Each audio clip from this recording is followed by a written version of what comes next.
নমস্কার বন্ধুরা, আপনারা দেখছেন ASM Bangla online YouTube channel. বন্ধুরা, 2024-এর টেটেও যোগ্য অযোগ্য নিয়ে প্রশ্ন, প্যানেল বাতিল নিয়ে বাড়ছে আশঙ্কা।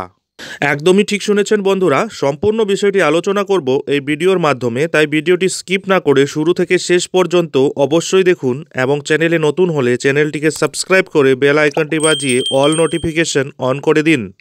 বন্ধুরা, কলকাতা হাইকোর্টের রায়ে ইতিমধ্যে 2016 সালের এসএসসি নিয়োগের প্যানেল পুরোটাই বাতিল করে দেওয়া হয়েছে। এই রায়ের বিরুদ্ধে ইতিমধ্যে সুপ্রিম কোর্টের দ্বারস্থ হয়েছে স্কুল সার্ভিস কমিশন। এবার প্রাথমিক শিক্ষা পর্ষদের টেট পরীক্ষা নিয়েও নতুন করে দুশ্চিন্তা বাড়ছে। ওএমআর শিটের সঠিক তথ্য দিতে না পারলে এই মামলার অধীনে প্রাথমিকের পুরো প্যানেলই বাতিল হয়ে যেতে পারে, জানিয়েছে হাইকোর্ট। 2016 সালের এসএসসি নিয়োগের সম্পূর্ণ তালিকা ইতিমধ্যে বাতিল করেছে কলকাতা হাইকোর্ট। মামলাটি বর্তমানে সুপ্রিম কোর্টে বিচারাধীন। এবার 2014 সালের প্রাথমিক টেট পরীক্ষা নিয়েও উঠল প্রশ্ন। ওএমআর শিটের তথ্য খুঁজে পাওয়া না গেলে 2014-র প্যানেল বাতিল করা হতে পারে বলে জানালেন বিচারপতি রাজাশেখর মান্থা। কলকাতা হাইকোর্ট এদিন জানায়, 2014-র টেটে ব্যাপক অনিয়ম দেখা যাচ্ছে সিবিআইয়ের প্রাথমিক রিপোর্টে। আদালত প্রশ্ন তোলে, যোগ্য অযোগ্যদের আলাদা তালিকা কোর্টে পেশ করতে পারবে পর্ষদ যোগ্য অযোগ্যদের আলাদা করতে না পারলে 2014-র টেট গ্রহণের প্রক্রিয়া কিভাবে বৈধ থাকতে পারে, প্রশ্ন তুলেছে এবার আদালত। প্রাথমিক শিক্ষা পর্ষদের ভূমিকা নিয়ে এবং ওই উত্তরপত্র স্ক্যান করার দায়িত্ব থাকা সংস্থা এস বসুরায় অ্যান্ড কোম্পানির ভূমিকা নিয়েও প্রশ্ন তোলা হয়েছে হাইকোর্টে। আদালতের প্রশ্ন, টেট পরীক্ষা নিতে কী নিয়ম তৈরি করা হয়েছিল, কেন টেন্ডার ছাড়া এস বসুরায় অ্যান্ড কোম্পানিকে বরাদ দেওয়া হলো। সিবিআই সূত্রে জানা গিয়েছে, এস বসুরায় অ্যান্ড কোম্পানি প্রায় 8,000 উত্তরপত্রের প্রতিলিপি পর্ষদকে দিয়েছিল।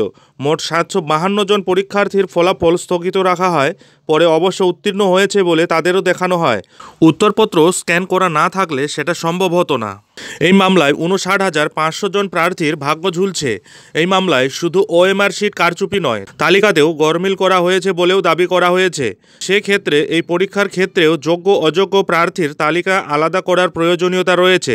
তালিকা আলাদা করতে না পারলে পুরো প্যানেল কোর্ট বাতিল করে দিতে বাধ্য হবে বলে এদিন আদালতে জানানো হয়।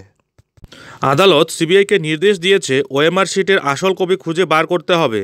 ডিজিটাল ফুটপ্রিন্ট কোথায় রয়েছে সেটাও খুঁজে বার করুক সিবিআই। আগামী মঙ্গলবারের মধ্যে তাদের রিপোর্ট জমা দিতে বলা হয়েছে। ফলত এই টেট মামলার রায় যদি নেতিবাচক হয় তাহলে সমস্ত নিয়োগের উপর প্রভাব পড়বে। এখন ওএমআর শিটের সঠিক তথ্য খুঁজে পাওয়া অনেকটাই নির্ভর করছে প্রাথমিক শিক্ষা পর্ষদ এবং সিবিআইয়ের উপর। স্বাভাবিকভাবেই অস্বস্তির মুখে প্রাথমিক শিক্ষা পর্ষদ। একদিকে এসএসসি 2016 সালের নিয়োগ বাতিলের কারণে যোগ্য প্রার্থীদের আন্দোলন চলছে। আজ মঙ্গলবার সুপ্রিম কোর্টে সেই মামলার পরবর্তী শুনানিও রয়েছে। 2016 সালের এসএসসির সাথে সাথে এবার প্রাথমিক নিয়েও বাড়তে চলেছে দুশ্চিন্তা। যাই হোক বন্ধুরা, এখন এ পর্যন্তই। এই ধরনের গুরুত্বপূর্ণ আপডেটগুলি প্রতিনিয়ত পেতে অবশ্যই চ্যানেলে চোখ রাখুন।